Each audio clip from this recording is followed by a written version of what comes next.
So you want to get started with the gym? Well, that's great, but there's an issue. You don't really know where to get started. Well, you're in luck. You found this video. So this video is going to go over everything you need to know to get started in the gym. So what I'm going to do is I'm going to start off by talking about basic bits of training that you should know about. And then I'm going to talk about basic bits of nutrition that you should also know about. And then I'm going to talk about just some other random little bits of information that you should also know about. And I'll also have some sample workout routines. And I'll put a sample diet as well for you to sort of just follow. Now the problem with the diet is it'll just be based on some arbitrary calorie amount. That'll make sense once you've watched this video. So with training, the idea is to slowly get better on compound movements over time. Now compound movements are movements that involve basically more than one joint, so they work more than one muscle group at a time. Some examples are like your squat, bench and deadlift because there's more than just one muscle being used, whereas an isolation movement is basically just where you use one muscle. So for example, a bicep curl is basically just working your biceps. It's not really working any other muscle groups. So that kind of stuff. You just get stronger on the movements that use more muscles. Now, strength isn't everything. You can grow muscle without getting stronger, but if you go from a 50 kilo bench press to a 100 kilo bench press, you'll have a lot bigger pecs. So in a way, it's probably best just to focus on getting stronger over time. Maybe don't worry about it from session to session because otherwise you'll start to let things such as your form slip. Just make sure every couple of months you're lifting more weight than you were the prior month. Now, another important thing to note is your form, which is what I sort of just touched on. Now, your form will kind of depend based on your anatomy. So I can't really talk about the correct form for these exercises because I don't know your anatomical structure, but there are plenty of resources online to help you out with that. So what I've just listed on that slide there, grip width on bench press depends. So some people prefer a wider grip. If you have a wider grip, it technically targets your pecs more, but it's more dangerous for your shoulders. Whereas if your grip is more narrow, it'll target your triceps a little bit more, but it's a little bit safer for your shoulders. And that's not to say that if you bench narrow grip, you're never going to grow big pecs, just big triceps. It's not how it works. It's like a sliding scale. It's not like an on and off switch in terms of activating your pecs or your triceps. But I found a good method is just trial and error. Basically, just try different sorts of forms with these movements, like different stance widths in a squat. And the best form is probably the one you feel the least pain in, because if you get injured, then you're not going to be able to lift for very long now, are you? So just pick the safest form for you. Now do about 10 to 20 sets per body part per week of direct work. So for example, if you do 7 sets of bench press, that isn't technically 7 tricep sets, especially because your smaller muscles can take more of a beating. Now, this 10 to 20 sets per week will differ from person to person, but this is a pretty good guideline to get started with how many sets you're going to do for each muscle group for each week. Now, some people have said 75 to 90 total reps per workout, per individual workout, is a good range. One of those guys, Alberto Nunez, he's got some good information. Now, he had given this guideline previously, but like even he admitted that this is a pretty rough guideline. It's just that when you look at most workout routines, there's obviously lesser reps for the compound movements and more reps for the isolation movements. And usually the total reps falls around 75 to 90 per workout. But as you can see, the examples I've given on screen, you could do like a 30 rep workout, which involves like 5 sets of 6 reps for a compound movement, which is quite a lot. Or you could have 120 reps in total, which is some 4x30 on an isolation, just like bicep curls or tricep extensions or dumbbell lateral raises or something that's very easy to do. And you'll notice that those two workouts, although there's a massive discrepancy in the amount of total reps, they're two entirely different workouts. So if you hear this total reps per workout thing, probably disregard it because there are other things you should be looking at instead. And that last point on the slide, keep around 50 to 70% of your total sets from compound movements. So for example, if you do 15 sets a week for chest, don't do 15 sets of bench press, or probably don't do something as low as 5, maybe do something around 7 to 9. Just because if some people say like, oh, I do 20 sets a week for legs, if you're doing 20 sets of squats, that's insane. Like, you'd probably be absolutely wrecked from that. Alternatively, if you did like 20 sets of leg extensions, that's probably also not good enough. So if you have a decent amount of compound movements, you'll probably be right. And the reason you don't strictly just do compound movements is because you'll need to sort of stimulate your muscles through a different sort of range of motion. And on top of that, you'll just get way too tired, but maybe only like 7 sets of bench press a week just isn't enough for your pecs to grow. So you'll need to throw in more pec movements. But if you throw in more bench press, then you're just going to get more tired and more fatigued and you're not going to recover. So that's where things like isolations come in. So for example, you'll do like 7 sets of bench press for your pecs, and then you might do 3 sets of incline dumbbell press. So that's 10 total sets of pecs. And then you might do 3 sets of pec deck and 2 sets of cable crossovers. Now there's your 15 sets for your pecs per week, but not all of them were bench press. Rep range. So this kind of depends really, but keep it on the lower end for your compound movements like your bench press, squat, deadlift, pull-ups, rows. Just because if you do really high reps on these, you'll get pretty tired. And if you get really tired, then you're not going to be able to do as much in the gym. And also it'll bleed into other parts of your life. Like you might be exhausted at work just because you've done too much in the gym. So stick to a lower rep range for compound movements. Now I've said 5 to 10, you can go lower, but the problem is when you are in the lower rep range, you have this thing called a lower stimulus to fatigue ratio. So basically the amount of muscle you grow from only doing like 3 reps for a set and the amount of fatigue you get, so how tired you get, just sort of isn't worth it. So you're probably better off just sticking to a bit of a higher rep range, but not too high. So 5 to 10 is a good gauge. As well as the fact that your joints are under more pressure in compound movements. So if you lift heavier weights, then obviously that's more pressure and stress on your joints.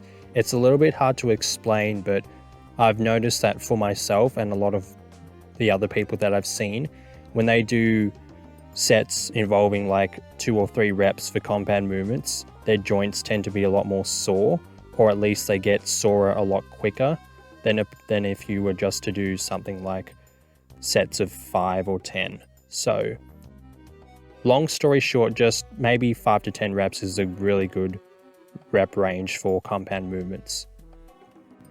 And then isolation movements go in the high rep range of at least 10, because if you try to do 3 reps of like an isolation movement, that is just so much pressure on your joints, and you'll be putting more stress on the tendons as opposed to the actual muscle group itself, because obviously when you do isolation movements, they're going to involve smaller muscle groups and they're not going to be able to lift as much. So it's just a better idea overall to keep your isolation movements in the higher rep ranges. So like your bicep curls, your tricep extensions, your dumbbell lateral raises, stuff like that, like even your leg extensions on the machine, just keep them in the higher rep range. It's safer for your joints. It's not as fatiguing. Now, if you go too high in rep ranges, what happens is there's this thing called sort of junk volume. It's where you're basically training, but it's not really doing much for you. So if you do like a 40 rep set, the first like 13 or 14 reps, you don't really feel much, like you barely feel like your muscles working at all, but it is sort of slowly tiring you out. So you're getting tired in exchange for like no muscle stimulation. So that sounds like a bad deal.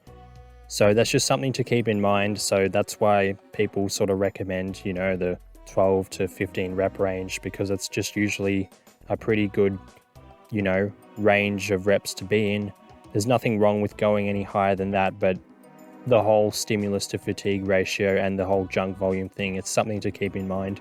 Now, admittedly, I go up to like 30 and 40 reps with some of my isolation movements, but I just feel that they work for me personally. Now, I know this isn't the case for a lot of people, so again, this is sort of a trial and error thing. Something to keep in mind, test it out for yourself, see how it works. But if you just stick in the 5 to 10 rep range for compound movements and 10 to 20 for isolation movements, you'll probably be right. Training frequency. So train each muscle group 2 times a week. This is probably a good idea. It's this thing called muscle protein synthesis. So after you've finished working out, it stays elevated for about 48 to 72 hours and then it dips back down.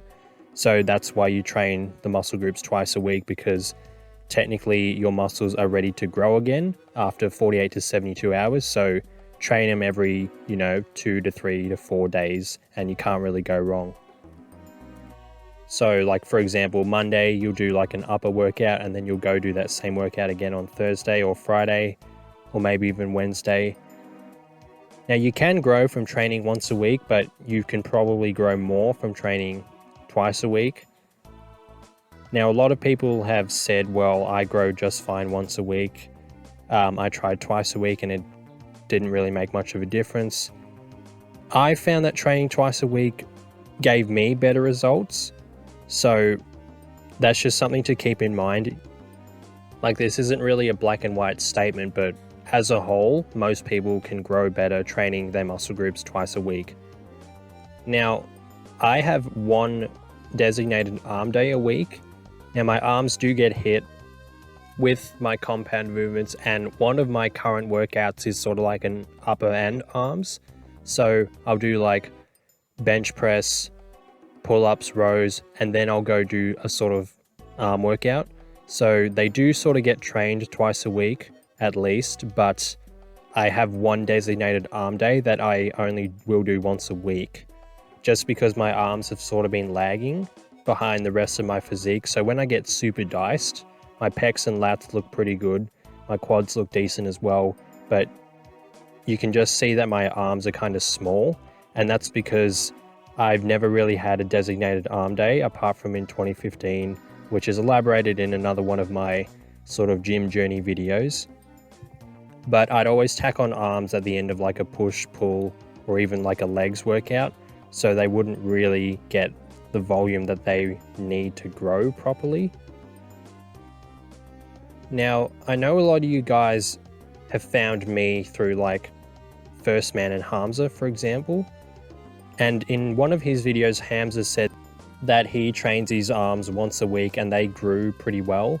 Now, I've noticed this recently too. My arms have sort of already grown a fair bit from just having this one arm day in there. Now, again, that's to show that, yeah, you can grow training once a week. Maybe twice a week is beneficial for most people, but maybe not everyone. So again, that's just some food for thought. Again, trial and error is your best method of gauging what workout routine works for you. This is all just some information for you to then go out and use and apply in your own training journey. Now, another thing I noticed that if I do more volume for arms, which is kind of what I just basically touched on, if I do more overall work for arms, they tend to grow more. And I have tried sort of more compound movements in the past, such as like your seated barbell overhead press and like your close grip incline bench press, but I found that I actually grow my arms better using just isolation movements and just doing more of them. So that might be something for you to try out as well. But again, trial and error is going to be the best way for you to figure out what training routine works best for you. Now, work the muscle in the intended range of motion.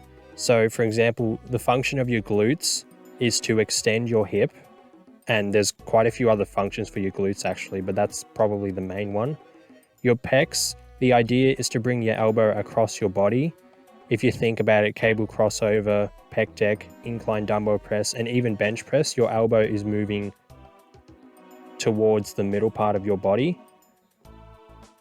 So that's the function of your pec. Your medial delt is to abduct the arm, so bring your arm out to the side. That's why, that's why you do the lateral raises, and that's why you do the upright rows. It's basically bringing your arm away from your body. Your tricep is to extend your arm, so it's sort of like pushing your arm down or pushing your arm over your head. Your bicep is to flex your arm, so you're bringing your hand closer to your shoulder. That's basically what that is. So that's essentially what you're doing in the gym. You're stimulating your muscle through its intended range of motion. So you're putting your muscle under stress based on its function. So if you see any workout that's saying like, oh, well, this is the best pec movement and it's some funky looking exercise, just check out what muscles that movement is stimulating and then check out the function of that muscle. So just go onto Google and type in function of the pec or function of the bicep or something. And if that movement isn't doing that sort of same motion, then obviously that movement's crap. So this is also helpful information for you if you're trying to grow a specific muscle and you don't know what exercises to do for it. Go onto Google and type in what the function of that muscle is, and then, oh, what does it do? Well, it does this. Well, what movement at the gym works the muscle through this sort of range of motion? Oh, okay, well, I'll go do that. So that's a good way to gauge what sort of exercises you feel like you should be doing for that muscle group. Your abs are a muscle, so I don't know if you guys have heard the saying, abs are made in the kitchen. Well, yes, but also no. Since they're a muscle, you're gonna have to put them under the same stress you put your other muscles under for them to grow. But you can only really see your abs once you're lean enough, which will be touched on when I talk about your diet.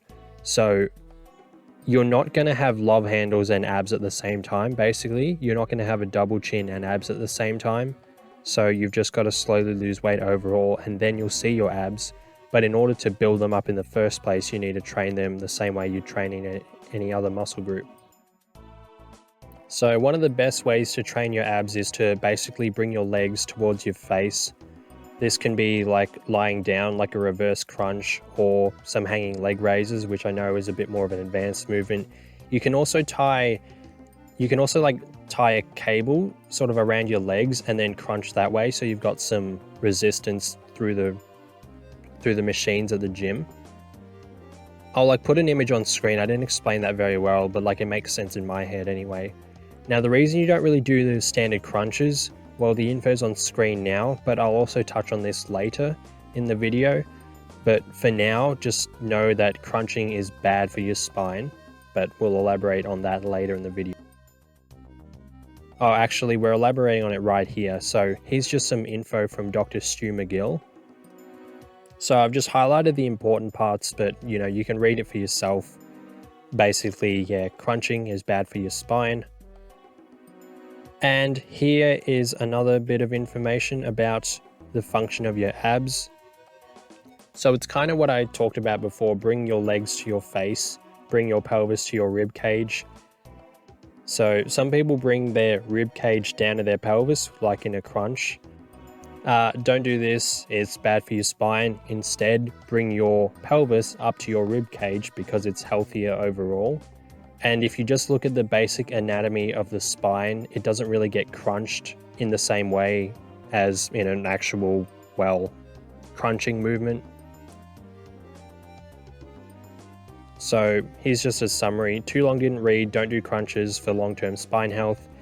You won't get injured if you do one set of 10 crunches, for example, but if you slowly make it a habit, you might start to have some wear and tear put on your spine over the years. And if you know anything about this channel, we're all about self-improvement and just slowly getting better at life over the years. How are you going to get better at life if you've got a fucked up spine? You won't. It'll really impact a lot of things. So just stay healthy.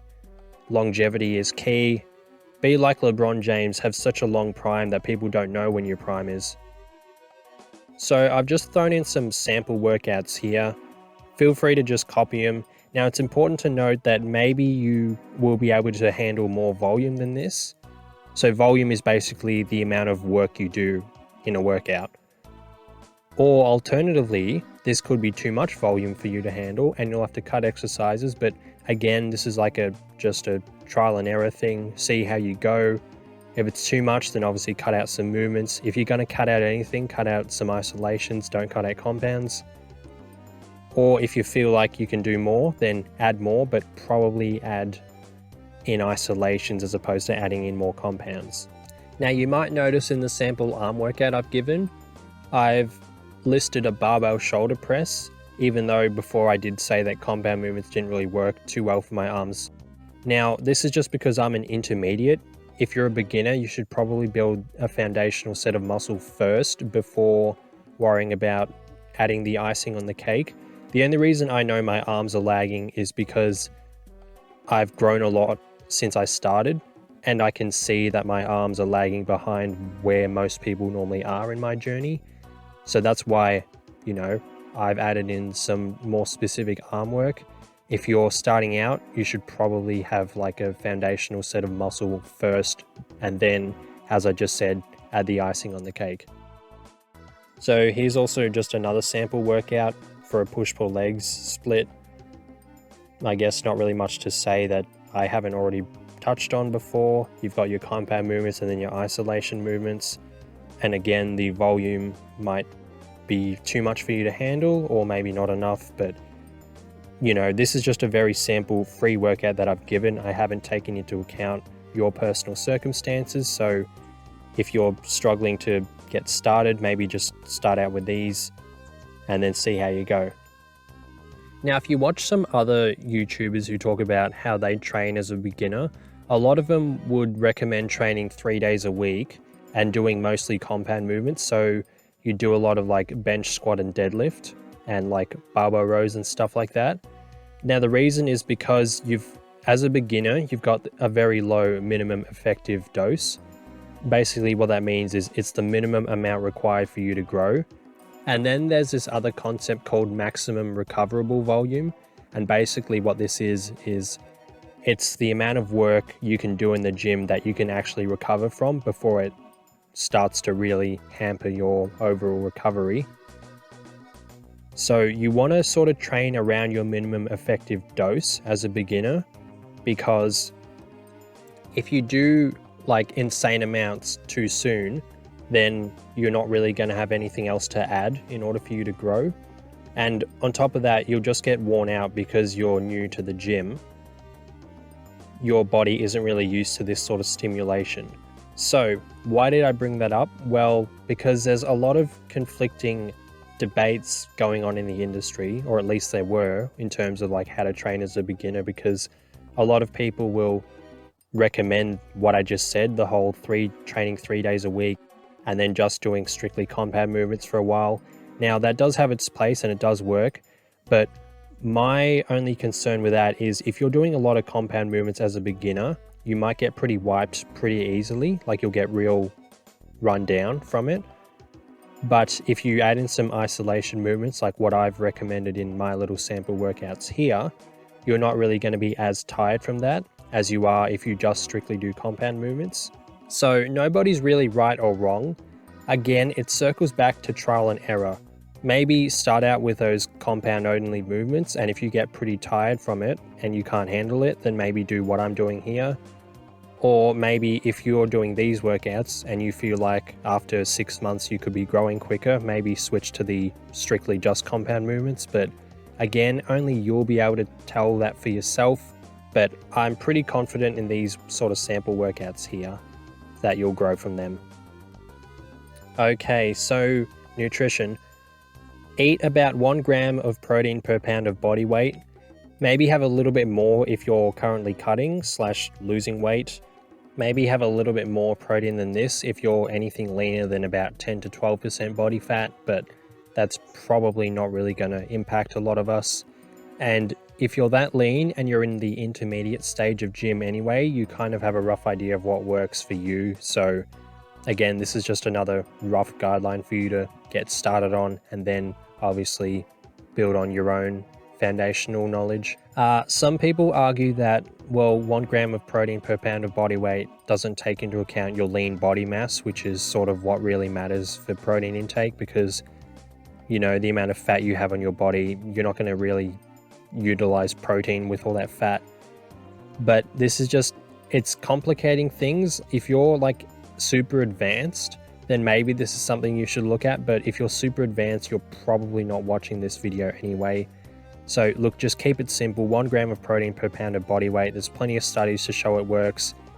You know, I've used it myself, and look at what I got to.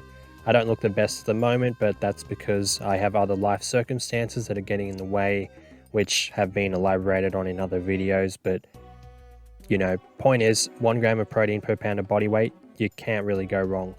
I'll really only briefly touch on this. Milk, red meat, and eggs are really good for you. Cholesterol's not bad. Go do your own homework on this. I'm not going to elaborate here because I've touched on it in other videos. And also this video is going to be a lot longer than I wanted it to be anyway, but do your own research. Don't be afraid of cholesterol unless you've got some health condition, but again, you'll know if you do. But again, just do your own homework on cholesterol and high fat animal products. They're not as bad for you as people think. So this slide's just talking a little bit more about protein intake.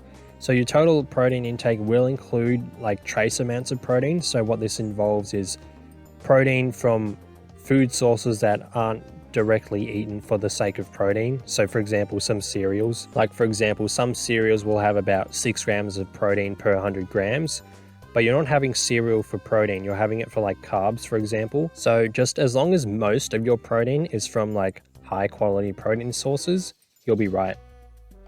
Now there's this thing called a leucine threshold. It's around 3 grams. So the idea behind this is you don't actually spike muscle protein synthesis, which is something involved with growing your muscles, unless you have at least 3 grams of leucine, which is an essential amino acid which is found in high quality protein sources. I'll chuck on some other slides here for just some information on it. But honestly, this isn't something you really need to worry about. Just as long as you're having decent quality sources of protein and you're having a decent amount of it each day, this is something you don't really need to stress about. I thought I'd bring it up anyway because I'm sure you guys will eventually stumble across this when you do your own nutritional research. Look, I've had a thorough look at it myself. If you just have decent quality sources of protein and you have like a decent amount of it, which will be touched on in an upcoming slide, then this is something you don't really need to worry about. It's something you can like accidentally hit by doing the other things right. So speaking of that slide I was talking about, 20 grams of protein, about 90% of your muscle protein synthesis response. 40 grams of protein, you get 100% of that. So basically what this slide is getting at is just have about 20 to 30 grams of high quality protein per meal. Don't worry about the whole 100% muscle protein synthesis thing, because getting 40 grams of protein in each single meal, it sounds like it's a bit much. If you're on the go like I am, it's a little bit tricky to get.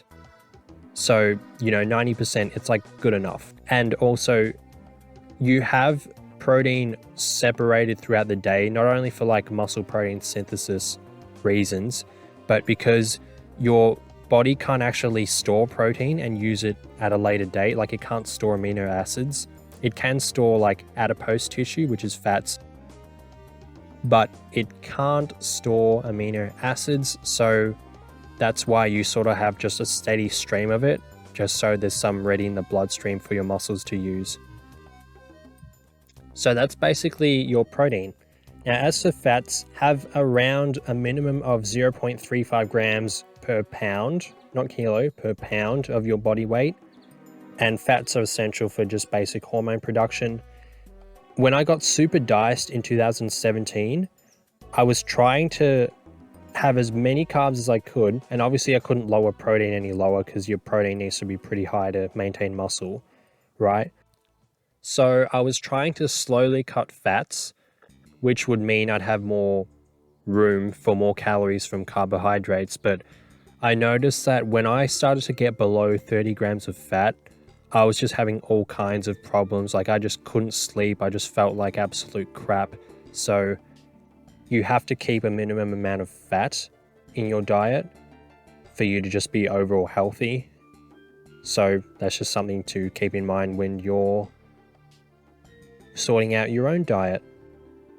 So we've covered protein and fats. So just once you've got the baseline of proteins and fats, just fill in the rest of your caloric requirements with carbohydrates.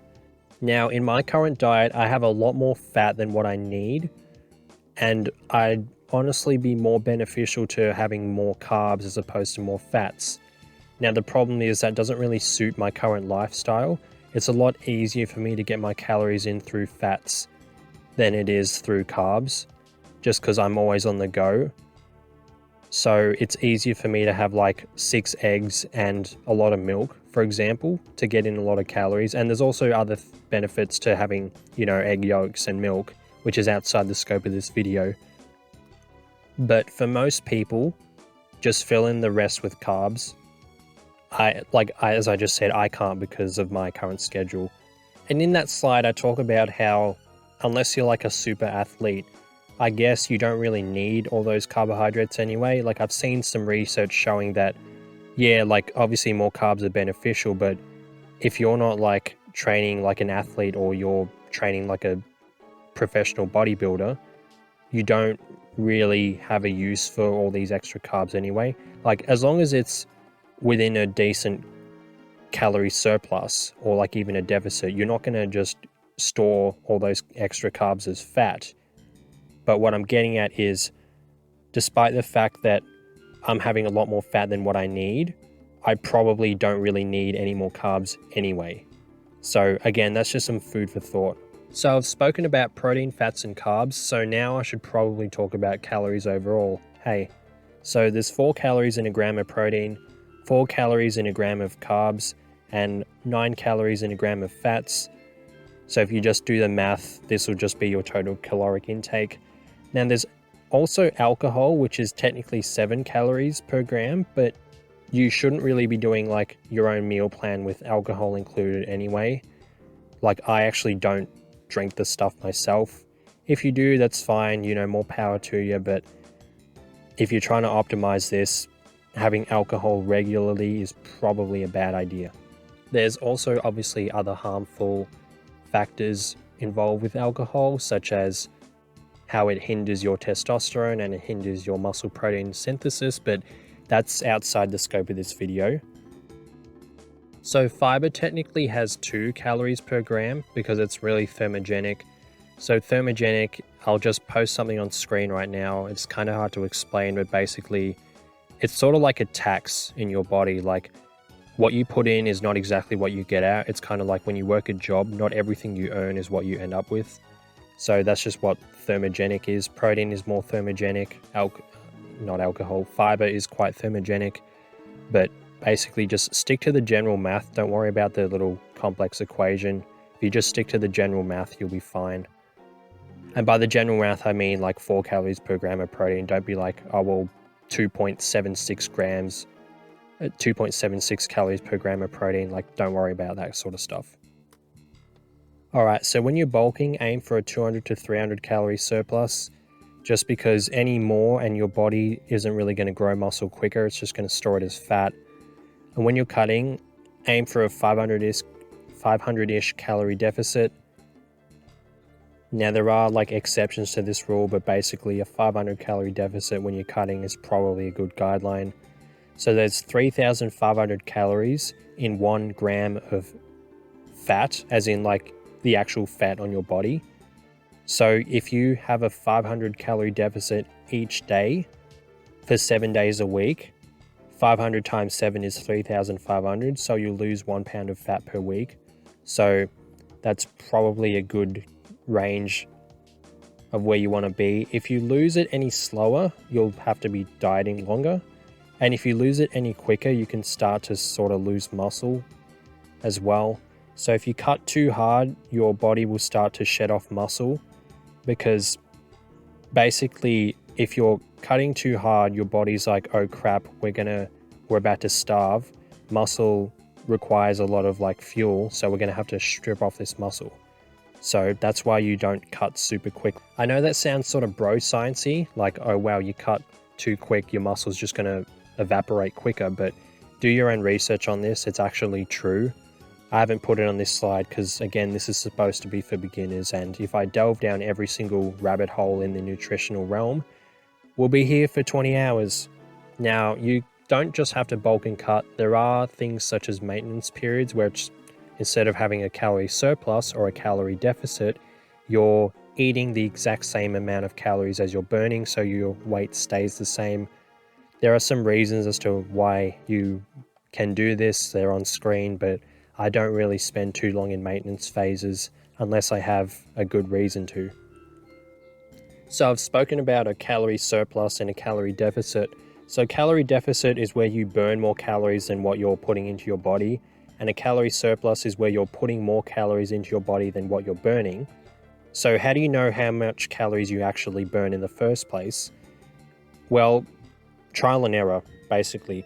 So there are some calculators online where you can plug in like your height, body weight, your gender, even though your gender doesn't really play into it much. The reason that men, quote, on average, burn more calories than women is because men, on average, are more active and they're bigger and taller and stronger, so that they require more fuel to fuel their bodies. So there's not really a huge difference in gender if you have someone the same height and weight, but the calculators take this into account nonetheless. So these calculators will also give you the chance to plug in like your rough, I guess, exercise schedule. So it's like, oh, how often do you train and how long do you train for? But the problem is they're not really going to know this. It just spits out a rough number. But what this rough number does is it gives you a starting point. So for example, if it says that you burn 2,200 calories a day, plug in your macronutrient requirements based on like a 2,200 calorie diet and weigh yourself relatively consistently for about 2 to 3 weeks and gauge the overall trend. If you're gaining weight, then obviously this number that you've gotten isn't actually your maintenance. Your maintenance is probably somewhere lower than 2,200 calories. And if your weight is staying the same, well, congrats, you've found your maintenance calories. And if you're actually losing weight, well, then your maintenance is probably somewhere around 2,400-ish calories now, isn't it? So only you can gauge your own maintenance calories. I know it's a pain in the ass, but you know, you've just got to suck it up for a month of trial and error in terms of this stuff. And then from there, you'll have a pretty good foundation and a rough guideline of where your maintenance calories is. And obviously your maintenance calories will adjust over time. So the more weight you gain and the more muscle you gain, the higher this amount will go up. The more sort of muscle you lose as you go into a cut, and obviously you'll lose a lot more fat. Like the ratio of fat you'll lose is a lot higher than the muscle you lose in a cut, but nonetheless, because your body is shrinking overall, your maintenance calories will start to drop. So you've just sort of got to keep tracking your weight over time and then adjust your calories accordingly. Bit of work, but it's what you've got to do.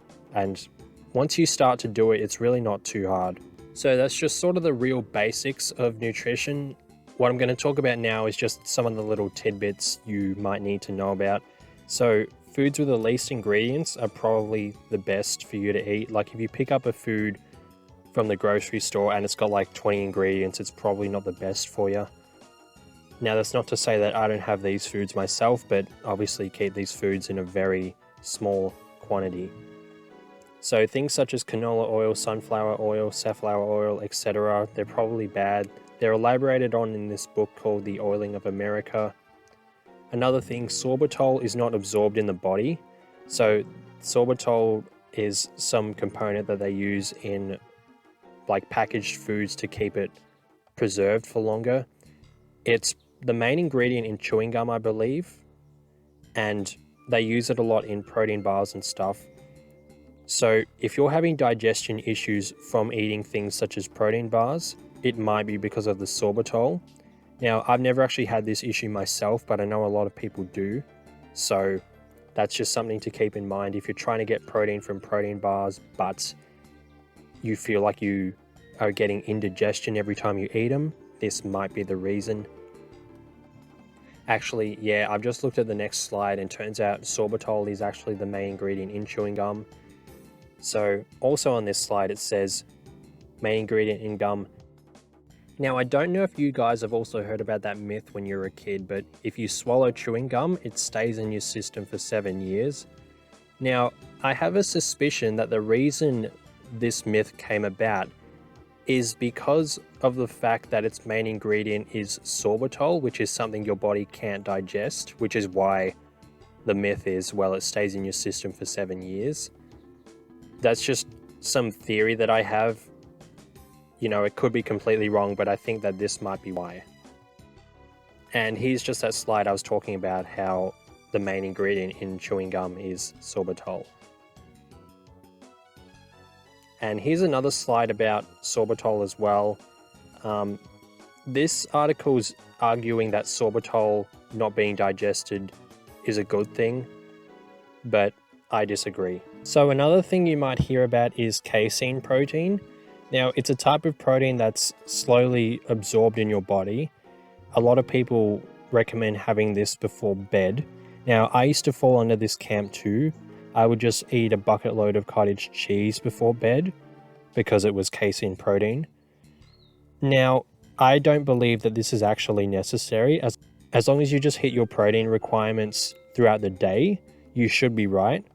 And also, if you have too much like food and whatnot before bed, if you wake up needing to go to the toilet in the middle of the night, this will compromise your sleep, which is the most important thing, which will be touched on later. So I just don't think it's a good idea to have casein protein before bed if it's going to compromise your sleep, especially if you have things like casein protein powder, which is another thing I also used to have in the past, because obviously you're going to need to drink it with some sort of fluid, and then you'll get up in the middle of the night, which will disrupt your sleep. And if you're anything like me, more often than not, if you wake up in the middle of the night, because you've got so much going on in your life, you tend to stay awake because you're like, oh wow, I'm awake, I could do a heap of stuff now.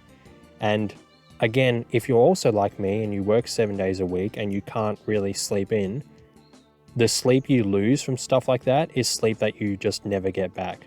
So, you know, some food for thought. If you want to have casein before bed and it doesn't disrupt your sleep and you feel like you could utilize its benefits, then by all means. But for me personally, I'd rather just make sure I have better quality sleep. So everyone, when they talk about nutrition, they talk about your macronutrients, but there's obviously your micronutrients, which are very important as well. There's a bit of info on screen. I'm not going to delve into it. Pause and read if you want. But what I will touch on is I've got this sort of base diet that I follow, and it covers literally every macronutrient you need, except for fluoride. But there's fluoride in toothpaste, so that's fine. So like I'll chuck something on screen now that's basically just got every, you know, vitamin and mineral, which is your micronutrients. Now, the main foods you should have in your diet that'll cover most of these, they won't cover all of them, but they'll cover most of them, is eggs, milk, red meat, sweet potato, kiwi, dark chocolate like cocoa, seaweed, wheat germ oil, and Wheat Bix, or just any sort of whole grain. So if you have those in your diet, track how you feel. You'll probably start to feel pretty good because these will cover a lot of your micronutrients, and you'd be surprised how hard it is to hit some of these micronutrients actually. And yeah, you'd also be surprised how deficient most people are in a lot of these. Now there's also your fat soluble and water soluble vitamins. So a way you can remember the fat soluble vitamins is Drake. There's no vitamin R, but there is vitamin D, A, K, and E. Now, fat-soluble vitamins, you can have these less frequently because they're stored in your adipose tissue, so you don't have to have them as frequently. Whereas the water-soluble vitamins, they get excreted from your system when you urinate. Now, obviously, every time you go to pee, you don't just all the vitamins and minerals that are water-soluble in your body get zapped to zero. But it does mean that you'll need to have these more frequently as opposed to the fat-soluble ones. But again, if you just stick to those main foods I was talking about before and just have an overall healthy diet, you'll probably be right. So this is just, again, it's just more food for thought. Like, you can probably get pretty ripped without worrying about your fat-soluble and water-soluble vitamins. But if you're like me and you basically need to stay as healthy as you can to sustain your current lifestyle of like working 7 days and studying a master's, as well as gym, as well as side hustle, as well as like keeping your brain active for the whole investment space and all that, you're going to need to just stay overall healthy in general. And this is where this sort of information plays out. So that info is there for you to do with what you will. If you're just trying to get shredded and you don't really have too much else going on in your life like I do, then you can probably get away with not giving a shit about what I just said. But if you are on the mad grind, then this is probably something you want to keep in mind. All right, now this is just going to be sort of miscellaneous stuff. It's something that might be helpful to you, and I didn't really know where else to put it in the video, so I've just put it here. Although I guess I could have split it into nutrition and training, but whatever. So supplements, useless. Right. Now, I get by on no pre-workout. I used to have pre-workout in my uni days because my friend actually got me onto it. I was working out just fine without it, but then what happened was I started to become dependent on it. Now, I don't use pre-workout anymore because I work out after work. So I get to the gym, and because I work 7 days a week, the earliest I ever get to gym is about 5:20 p.m. after my, 4:20 p.m. Nice. Blaze it. After a Sunday 7 or 4 shift at my supermarket job. So by the time I finish work, get all my stuff, go to the gym, get changed, and start my warm-up, it's about 4:20. So if I have pre-workout at that time, because caffeine's got such a long half-life, it'll still be in my system when I'm getting ready for bed.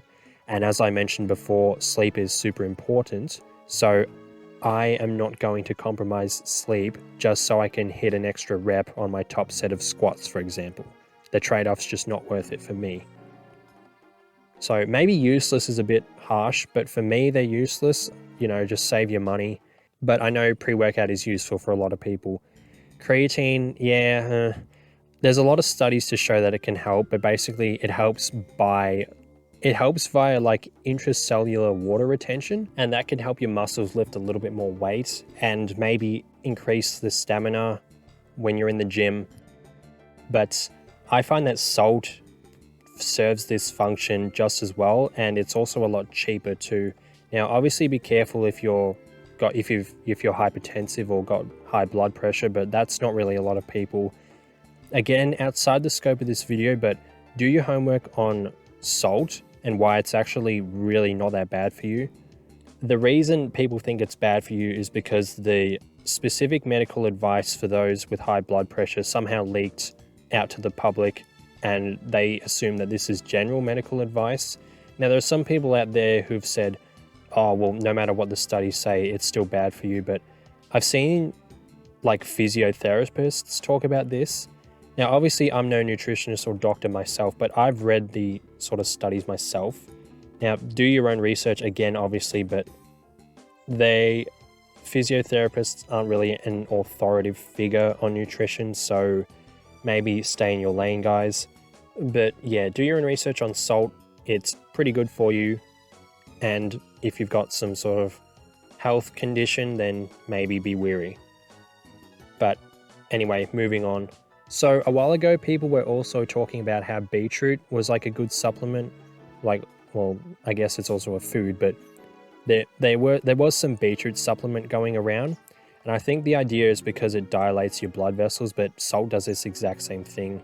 And dilating your blood vessels is a good thing in terms of gym because there's more blood flow to your muscles. So, you can just recover quicker, and you can also just lift more in general.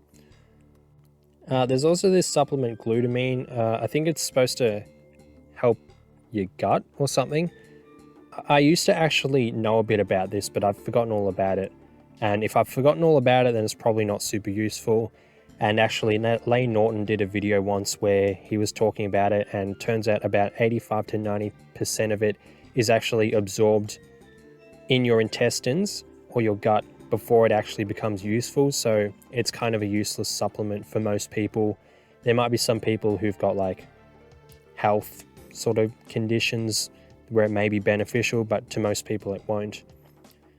Actually, off the top of my head, I think glutamine might actually help with food absorption. I don't know, I could be wrong, but it doesn't really concern most people. Probably just save your money on buying all these sort of supplement stuff. As a personal trainer, I can't really recommend these products because it's just complicating things for the sake of it. Just stick to the basics. And as an accountant, I don't want you guys having this unnecessary expenditure on your personal income statements. So, yeah, don't really use supplements unless you absolutely feel they're necessary. Just stick to normal foods, training right, and adequate recovery, and you'll be right. Now, warm-ups, they're also super important. So I'm going to talk about warming up your rotator cuff muscles, because your shoulder is the only free moving joint in your body, so it's the easiest joint to injure. So I've just listed some of the movements I do. I'll put a little sort of video on screen of me doing some of these. I'm not really going to talk really over it because it's sort of a show not tell type thing. So yeah, just do these. Also, just Google them if you're unsure of how to perform them, even after my little tutorial thing. And the reasons as to why you do these are also on screen.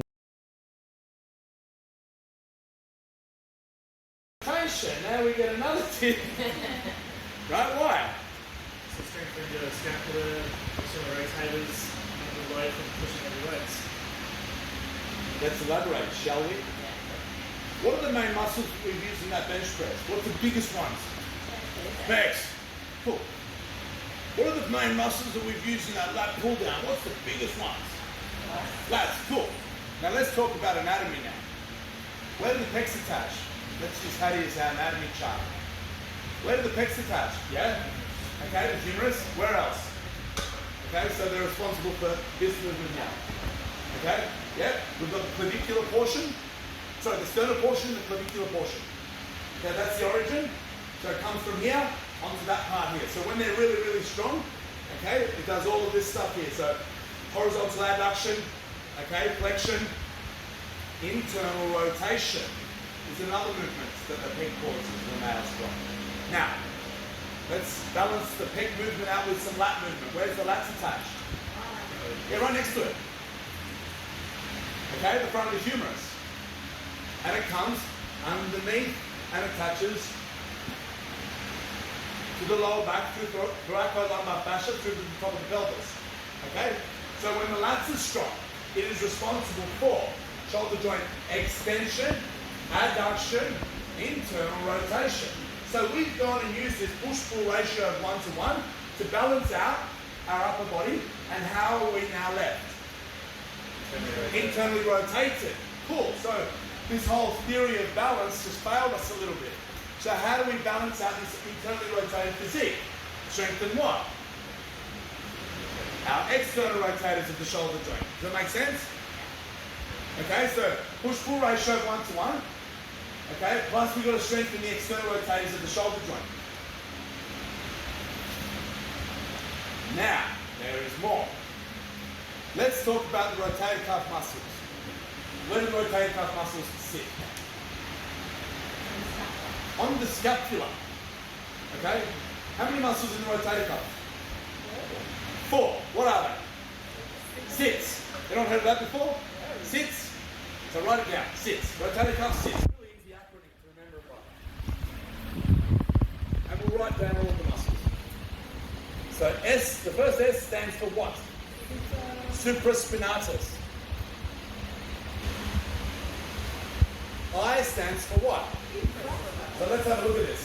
So on our anatomy chart, we've got the scapula here, which is, see that mark there where her barbell sits? Okay, that's in line with a thing called the spine of the scapula. So that's a bony landmark. Okay, above. Okay, we're back. So I've basically just shown some videos basically explaining why training your rotator cuff muscle is very important. It's muy importante. It's some Family Guy joke for those of you who got that reference. Sleep. So very important. Duh, obviously. Now, having trouble sleeping, try this thing called CBD gummies. So I used to get them from Hemp Bombs. Not sponsored. Damn, I really need sponsorships. Anyway, I used to get them from Hemp Bombs, but they don't deliver to Australia anymore. Now, they stopped delivering since COVID started, so I don't know whether that had something to do with it or whether they just coincidentally stopped delivering to Australia. But fortunately, I found this other website called mixology.cbd. Use my discount code for 10% off. No, I'm just kidding. I'm not sponsored. But these guys are the only ones I'm aware of that deliver to Australia. Now, I actually saw some girl I know on her Instagram page. I don't really know how she got the sponsorship, to be honest, because she's not really an influencer like that. But she was advertising some other hemp bombs that are in New South Wales, which is fantastic because I've got another source of these if I want them. But if I don't know where your current location is, but I guess mixology.cbd would deliver everywhere if they deliver to Australia. They're based in the UK, and I think Hemp Bombs is based in the States, but I could be wrong. So essentially what CBD is they take a part of marijuana that relaxes you, and they don't take out the part that makes you high. So it's not really, it's like within a legal amount. Like, if that makes sense, like it's legal, all right? Because it also doesn't show up on drug tests, because those little, when you're driving down the street and then the cops have like some random drug test thing that they have. I have been pulled over for those and nothing is shown in my system for drugs, even though I have these things almost every night. So you don't really need to worry too much about that. Now, in terms of getting it through customs, now do your own research on this. I've heard some stories where it's actually illegal, and I've never actually heard of it being intercepted by customs, to be honest, but it might be something you need to be concerned with. So in Australia, what customs is, it's like basically the people at the airport who check your packages to make sure you're not importing drugs and stuff. I don't know if it's called something overseas, but I have ordered several amounts of these CBD gummies from Hemp Bombs and Mixology, and they've gotten through just fine. And all they show on my packaging is they label it under cosmetics. Now, obviously they have it through an X-ray as well, and it just looked like some lollies. But I guess another thing is maybe don't order a bucket load of these, because there's this guy who used to be involved in the gym industry called Musclehead, and little side tangent, but basically he was like a very open sort of steroid user, and he is currently in jail serving a really long sentence, unfortunately. And the reason he's in jail is not because he used steroids, but because he sold them on to other people. If you I know that Chess Bra, which is Ziz's brother, he got caught for steroids years and years ago, but he got away with a slap on the wrist because the reason was he was using them for himself. He wasn't selling them on to other people. Now, there might be more to these stories than what I'm aware of, but the reason I bring that up is if you bulk order a bucket load of this stuff, there is the chance that if this is illegal somehow, then customs might get sus and think you're like a drug dealer. But if you order little bits, they're probably gonna not really worry about it. So this is all just food for thought. Just because this whole CBD thing is quite new, but CBD does really help you go to sleep. So I figured I'd just mention that. Just CBD is a great way to fall asleep. but it may not be legal wherever you guys are from. You're going to have to do your own research on that. I can only just talk from my experience. I just order like 1 jar at a time, 1 or 2 jars at a time.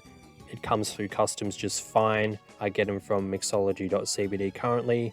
I used to get them from Hemp Bombs. They got through customs just fine. They label it as cosmetics and I've had no problems. They haven't shown up on any drug tests I've taken. So yeah, that's just some food for thought. Now, training glutes are super important because this really helps alleviate pain from your lower back. So there's also Dr. Stu McGill's Big 3, which I had sort of touched on before. It was the whole don't crunch because it's bad for your spine thing. There's also this thing called myofascial release, which can also help pain in your lower back and just pain everywhere. But it's outside the scope of this video, and this video is already way too long. So again, I'll make a video on fascia eventually, but you can always just Google it. But that's basically where you like foam roll and stuff. Again, outside the scope of this video.